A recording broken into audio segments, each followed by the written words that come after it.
ಪೂಜ್ಯಾಯ ರಾಘವೇಂದ್ರಾಯ ಸತ್ಯಧರ್ಮರತಾಯ ಚ ಭಜತಾಂ ಕಲ್ಪವೃಕ್ಷಾಯ ನಮತಾಂ ಕಾಮಧೇನುವೆ.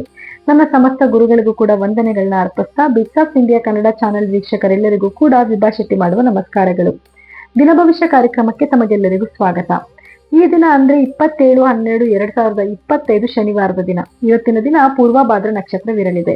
ಇವತ್ತಿನ ದಿನ ನಾವು ನಕ್ಷತ್ರಗಳ ಬಗ್ಗೆನೂ ಕೂಡ ಮಾತಾಡ್ತಾ ಇದ್ದೀವಿ. ಅಂದ್ರೆ ಇವತ್ತಿನ ದಿವಸ ಪೂರ್ವಭಾದ್ರ ನಕ್ಷತ್ರ ಇರೋದ್ರಿಂದ ಪೂರ್ವಭಾದ್ರ ನಕ್ಷತ್ರ ಗುರುವಿನ ನಕ್ಷತ್ರ ಆಗಿರುತ್ತೆ. ಸೊ ಯಾವ ನಕ್ಷತ್ರ ನಿಮ್ಗೆ ಚೆನ್ನಾಗಿ ಆಗ್ಬರುವಂತ ನಕ್ಷತ್ರ, ಯಾವ ನಕ್ಷತ್ರ ನಿಮ್ಗೆ ಆಗಲ್ಲ ಅಂದ್ರೆ ವಿಪತ್ತು ತಾರೆ ಯಾವ್ದಾಗಿರುತ್ತೆ, ಸಂಪತ್ತು ತಾರೆ ಯಾವ್ದಾಗಿರುತ್ತೆ ಅನ್ನೋದ್ರ ಬಗ್ಗೆ ನಾನೀಗ ಹೇಳ್ತೀನಿ. ನೋಡಿ, ನಿಮ್ಗೆ ಪುಷ್ಯ, ಅನುರಾಧ, ಉತ್ತರ ಭಾದ್ರ ನಕ್ಷತ್ರಗಳು ನಿಮ್ಗೆ ಸಂಪತ್ತಾರೆ ಆಗಿರುತ್ತೆ. ಇದು ಶನಿಯ ನಕ್ಷತ್ರ ಆಗಿರುತ್ತೆ. ಹಾಗೆ ಆಶ್ಲೇಷ, ಜ್ಯೇಷ್ಠ, ರೇವತಿ ನಕ್ಷತ್ರ, ಬುಧನ ನಕ್ಷತ್ರಗಳು ನಿಮ್ಗೆ ಏನು ಬಾಧಕ ತಾರೆ ಅಥವಾ ವಿಪತ್ತಾರೆ ಆಗಿರುತ್ತೆ. ಸೊ ಹಾಗಾಗಿ ನೀವು ಈ ನಕ್ಷತ್ರಗಳ ದಿನದಲ್ಲಿ ಸ್ವಲ್ಪ ಕೆಲಸಗಳನ್ನ ಅವಾಯ್ಡ್ ಮಾಡ್ಬೇಕು. ಆದ್ರೆ ನೀವು ಪುಷ್ಯ, ಅನುರಾಧ, ಉತ್ತರ ಭಾದ್ರ ನಕ್ಷತ್ರದ ದಿವಸ ಏನೇ ಒಳ್ಳೆ ಕೆಲಸಗಳನ್ನ ಮಾಡಿದ್ರು ಕೂಡ ನಿಮ್ಗೆ ಅದು ತುಂಬಾನೇ ಸಕ್ಸಸ್ ಆಗುತ್ತೆ. ಸೊ ಹಾಗಿದ್ರೆ ಇವತ್ತಿನ ದಿವಸ ದ್ವಾದಶ ರಾಶಿಗಳ ಮೇಲೆ ಏನೆಲ್ಲ ಪರಿಣಾಮ ಬೀರ್ತಿದೆ ಅನ್ನೋದನ್ನ ನೋಡೋಣ ಬನ್ನಿ. ಮೇಷ ರಾಶಿಯವರಿಗೆ ಇವತ್ತಿನ ದಿವಸ 12ನೇ ಮನೆಯಲ್ಲಿ ಚಂದ್ರನ ಸಂಚಾರ ಇರೋದ್ರಿಂದ ಇವತ್ತು ಸ್ವಲ್ಪ ನಿಮ್ಮ ಕೆಲಸಗಳಲ್ಲಿ ಸ್ವಲ್ಪ ಹಿನ್ನಡೆ ಆಗುತ್ತೆ. ಅಂದ್ರೆ ಏನೇ ಕೆಲಸ ಕೈ ಇಟ್ಟರು ಕೂಡ ಸ್ವಲ್ಪ ಯಾಕೋ ಸ್ಲೋ ಆಗುವಂಥದ್ದು ಅಥವಾ ಬೇಗ ಕೆಲಸ ಫಿನಿಶ್ ಆಗಲ್ಲ ಅನ್ನೋಂಥದ್ದು ಅಥವಾ ಸ್ವಲ್ಪ ಲಾಸಸ್ನು ಕೂಡ ಇವತ್ತು ಇಂಡಿಕೇಟ್ ಮಾಡುತ್ತೆ. ಸೊ ಇವತ್ತು ನೀವೇನ್ ಪರಿಹಾರ ಮಾಡ್ಕೊಬೇಕು ಅಂತಂದ್ರೆ, ಇವತ್ತಿನ ದಿವಸ ನೀವು ರಾಹು ಗ್ರಹದ ಬೀಜ ಮಂತ್ರನ ಪಠನೆ ಮಾಡುವಂಥದ್ದಾಗಿರ್ಬೋದು ಅಥವಾ ದುರ್ಗಾದೇವಿಯ ದೇವಸ್ಥಾನಕ್ಕೆ ಹೋಗಿ ಬರೋದ್ರಿಂದನೂ ಕೂಡ ಇವತ್ತು ನಿಮ್ಗೆ ಶುಭವಾಗುತ್ತೆ. ವೃಷಭ ರಾಶಿಯವರಿಗೆ ಇವತ್ತಿನ ದಿವಸ ಒಂದು ಅದೃಷ್ಟಕರವಾದ ದಿನ ಅಂತಾನೆ ಹೇಳ್ಬೋದು. ಯಾಕಂದ್ರೆ ಚಂದ್ರ ನಿಮ್ಮ 11ನೇ ಮನೆಯಲ್ಲಿ ಸಂಚಾರ ಮಾಡ್ತಾ ಇರೋದ್ರಿಂದ ಇವತ್ತು ಏನೇ ನಿಮ್ ಕೆಲ್ಸಕ್ಕೆ ಕೈ ಇಟ್ಟರು ಕೂಡ ಕೆಲಸದಲ್ಲಿ ಯಶಸ್ಸು ಸಿಗುತ್ತೆ. ಒಳ್ಳೊಳ್ಳೆ ವಿಚಾರಗಳನ್ನ ಕೇಳುವಂತ ಒಂದು ದಿನ ಇವತ್ತಾಗಿರುತ್ತೆ. ಸೊ ಇವತ್ತು ನೀವೇನ್ ಪರಿಹಾರ ಮಾಡ್ಕೊಬೇಕು ಅಂತಂದ್ರೆ, ಇವತ್ತಿನ ದಿವಸ ನೀವು ಲಕ್ಷ್ಮೀ ದೇವಿಯ ಆರಾಧನೆ ಮಾಡುವಂಥದ್ದು ಅಥವಾ ಲಕ್ಷ್ಮೀ ದೇವಿಯ ದೇವಸ್ಥಾನಕ್ಕೆ ಹೋಗಿ ಬರೋದ್ರಿಂದನೂ ಕೂಡ ಇವತ್ತು ನಿಮಗೆ ಮತ್ತಷ್ಟು ಶುಭವಾಗಲಿದೆ. ಮಿಥುನ ರಾಶಿಯವರಿಗೆ ಇವತ್ತಿನ ದಿವಸ 10ನೇ ಮನೆಯಲ್ಲಿ ಚಂದ್ರನ ಸಂಚಾರ ಇರೋದ್ರಿಂದ ಇವತ್ತು ನಿಮ್ಗೆ ಕೆಲಸದಲ್ಲಿ ಸ್ವಲ್ಪ ಏಳಿಗೆ ಆಗುವಂಥದ್ದು ಅಥವಾ ನಿಮ್ಮ ವ್ಯಾಪಾರದಲ್ಲಿ ಒಂದು ಅಭಿವೃದ್ಧಿ ಆಗುವಂತ ದಿನ ಆಗಿರುತ್ತೆ.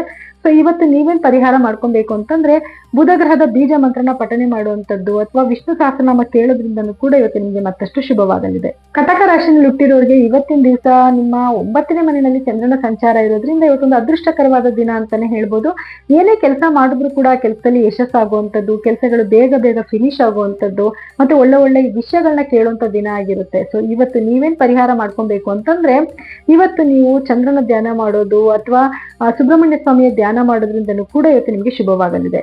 ಸಿಂಹ ರಾಶಿಯಲ್ಲಿ ಹುಟ್ಟಿರೋರಿಗೆ ಇವತ್ತು ನಿಮ್ಮ ಅಷ್ಟಮದಲ್ಲಿ ಚಂದ್ರನ ಸಂಚಾರ ಇರೋದ್ರಿಂದ ಇವತ್ತು ಸ್ವಲ್ಪ ಮೂಡ್ ಸ್ವಿಂಗ್ ಆಗೋದು, ಯಾವ ಕೆಲಸನೂ ಬೇಗ ಡಿಸಿಷನ್ ತಗೊಳಕ್ ಆಗದೆ ಇರುವಂತದ್ದು ಅಥವಾ ಏನೋ ಲೇಜಿ ಫೀಲ್ ಆಗುವಂತ ದಿನ ಆಗಿರುತ್ತೆ. ಸೊ ಇವತ್ತು ನೀವೇನ್ ಮಾಡ್ಕೊಬೇಕು ಅಂತಂದ್ರೆ, ಚಂದ್ರಗ್ರಹದ ಬೀಜ ಮಂತ್ರನ ಪಠನೆ ಮಾಡ್ಬೇಕು ಅಥವಾ ಈಶ್ವರನ ದೇವಸ್ಥಾನಕ್ಕೆ ಹೋಗಿ ಬರೋದ್ರಿಂದನೂ ಕೂಡ ಇವತ್ತು ನಿಮ್ಗೆ ಶುಭವಾಗಲಿದೆ.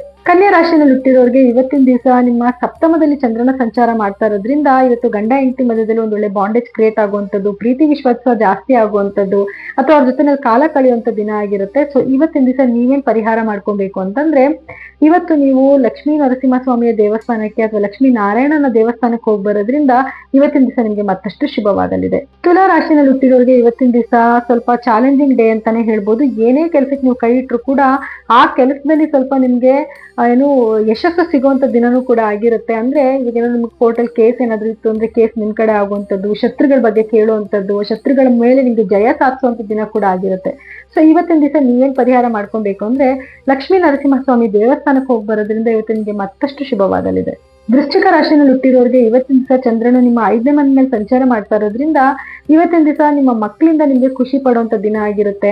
ಅಥವಾ ಮಕ್ಳಿಗೋಸ್ಕರ ಏನೋ ಒಂದು ವಸ್ತುಗಳನ್ನ ತಗೊಂಬಂದ್ ಕೊಡುವಂಥದ್ದು, ಅವ್ರ ಹ್ಯಾಪಿನೆಸ್ ನ ನೋಡಿ ನಿಮ್ಗೂ ಕೂಡ ಖುಷಿ ಆಗೋ ದಿನ ಆಗಿರುತ್ತೆ. ಸೊ ಇವತ್ತಿನ ದಿವಸ ನೀವು ಬುಧ ಗ್ರಹದ ಬೀಜ ಮಂತ್ರ ಪಠನೆ ಮಾಡುವಂಥದ್ದು ಅಥವಾ ವಿಷ್ಣು ಸಹಸ್ರನಾಮ ಕೇಳೋದ್ರಿಂದನೂ ಕೂಡ ಇವತ್ತು ನಿಮ್ಗೆ ಮತ್ತಷ್ಟು ಶುಭವಾಗಲಿದೆ. ಧನಸ್ಸು ರಾಶಿಯಲ್ಲಿ ಹುಟ್ಟಿರೋರಿಗೆ ಇವತ್ತಿನ ದಿವಸ ನಿಮ್ಮ 4ನೇ ಮನೆಯಲ್ಲಿ ಚಂದ್ರನ ಸಂಚಾರ ಇರೋದ್ರಿಂದ ಭೂಮಿಗೆ ಸಂಬಂಧಪಟ್ಟಿರುವಂತ ವ್ಯವಹಾರಗಳು ಮಾತಾಡುವಂಥದ್ದು, ತಾಯಿನ ಒಂದು ಪ್ರೀತಿನ ಗಳಿಸುವಂಥದ್ದು, ತಾಯಿ ಜೊತೆನಲ್ಲಿ ಏನೋ ಒಂದು ಒಳ್ಳೆ ವ್ಯವಹಾರಗಳನ್ನ ಮಾತಾಡುವಂಥದ್ದು ಅಥವಾ ಅವ್ರಿಗೆ ಏನೋ ಒಂದು ಗಿಫ್ಟ್ ತಂದ್ಕೊಡೋದು, ಇದೆಲ್ಲ ಮಾಡೋ ದಿನ ಆಗಿರುತ್ತೆ. ಸೊ ಇವತ್ತಿನ ದಿವಸ ನೀವೇನ್ ಪರಿಹಾರ ಮಾಡ್ಕೊಬೇಕು ಅಂತಂದ್ರೆ, ಇವತ್ತು ನೀವು ಕುಜಗ್ರಹದ ಬೀಜ ಮಂತ್ರನ ಪಠನೆ ಮಾಡುವಂಥದ್ದು ಅಥವಾ ಸುಬ್ರಹ್ಮಣ್ಯ ಸ್ವಾಮಿಯ ದೇವಸ್ಥಾನಕ್ಕೆ ಹೋಗಿ ಬರೋದ್ರಿಂದನೂ ಕೂಡ ನಿಮ್ಗೆ ಶುಭವಾಗುತ್ತೆ. ಮಕರ ರಾಶಿಯಲ್ಲಿ ಹುಟ್ಟಿರೋರಿಗೆ ಇವತ್ತಿನ ದಿವಸ ಸ್ವಲ್ಪ ಧೈರ್ಯವಾಗಿ ಕೆಲವು ಡಿಸಿಷನ್ ತಗೊಳ್ಳುವಂತ ದಿನ ಆಗಿರುತ್ತೆ. ಅಂದ್ರೆ ತುಂಬಾ ದಿವಸಗಳಿಂದ ಯಾರ ಹತ್ರನೋ ಮಾತಾಡ್ಬೇಕು, ಎಲ್ಲೋ ಹೋಗ್ಬೇಕು ಅನ್ಕೊಂಡಿರ್ತೀರಾ, ಕೆಲಸಗಳು ಆಗ್ತಾ ಇರೋದಿಲ್ಲ. ಇವತ್ತು ಏನಾದ್ರೂ ಆಗ್ಲಿ ನಾನು ಹೋಗ್ತೀನಿ, ನಾನು ಮಾತಾಡ್ತೀನಿ, ಜಯಿಸ್ಕೊಂಡು ಬರ್ತೀನಿ ಅಂತ ಆಲೋಚನೆ ಮಾಡುವಂತ ಒಂದು ದಿನ ಆಗಿರುತ್ತೆ. ಸೊ ಇವತ್ತಿನ ದಿವಸ ನೀವೇನ್ ಪರಿಹಾರ ಮಾಡ್ಕೊಬೇಕು ಅಂತಂದ್ರೆ, ಇವತ್ತು ನೀವು ಸುಬ್ರಹ್ಮಣ್ಯ ಸ್ವಾಮಿಯ ಆರಾಧನೆ ಮಾಡೋದು, ಸುಬ್ರಹ್ಮಣ್ಯ ಸ್ವಾಮಿಯ ದೇವಸ್ಥಾನಕ್ಕೆ ಹೋಗಿ ಬರೋದ್ರಿಂದಲೂ ಕೂಡ ನಿಮ್ಗೆ ಶುಭವಾಗುತ್ತೆ. ಕುಂಭ ರಾಶಿಯಲ್ಲಿ ಹುಟ್ಟಿದವರಿಗೆ ಇವತ್ತಿನ ದಿವಸ ನಿಮ್ಮ ಧನಸ್ಥಾನದಲ್ಲಿ ಚಂದ್ರನ ಸಂಚಾರ ಇರೋದ್ರಿಂದ ಹಣಕಾಸಿನ ಅಭಿವೃದ್ಧಿ ತುಂಬಾ ಚೆನ್ನಾಗಿರುತ್ತೆ, ಮನಿ ಫ್ಲೋ ತುಂಬಾ ಚೆನ್ನಾಗಿರುತ್ತೆ, ಒಳ್ಳೊಳ್ಳೆ ಮೂಲಗಳಿಂದ ಹಣ ನಿಮ್ಮನ್ನ ಉಳ್ಕೊಂಡು ಬರುವಂತದ್ದು ಅಥವಾ ಹಣಕ್ಕೆ ಸಂಬಂಧಪಟ್ಟರೆ ಯಾವ್ದಾದ್ರು ವ್ಯವಹಾರಗಳನ್ನ ಮಾಡೋ ದಿನ ಆಗಿರುತ್ತೆ.